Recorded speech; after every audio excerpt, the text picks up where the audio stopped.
L'homme a réuni la buée sur la vitre et l'a léché avidement avec sa langue. En tant que voleur de voiture, il était coincé dans le véhicule depuis un jour et une nuit. Fou de rage, il frappait sans cesse la porte pour s'échapper, mais à son grand étonnement, un son de téléphone a retenti soudain dans la voiture. L'homme est complètement abasourdi. Quelle est cette situation? Il appuie sur le bouton de réponse, les mains tremblantes. Hola.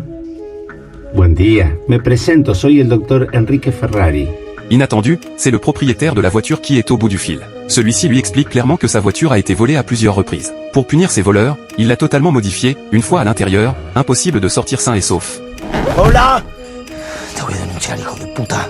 Me estoy cagando de calor acá adentro. ¡Quiero agua! Te juro que salgo de acá y te mato, hijo de puta. Te mato, A vos y a toda tu familia. ¡Sácame de acá!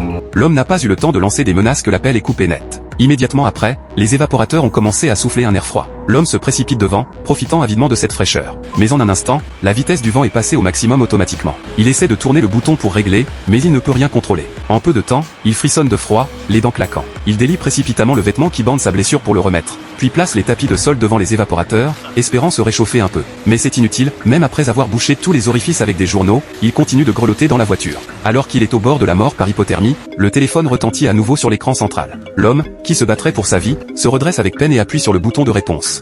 Déjame salir, hijo de puta. Si respondes bien, te doy agua. ¿Qué harías si sorprendes a tu hijo robando? Lo agarro de la oreja y se lo llevo a la gorra. ¿A quién? Yo trabajo donde los demás juegan.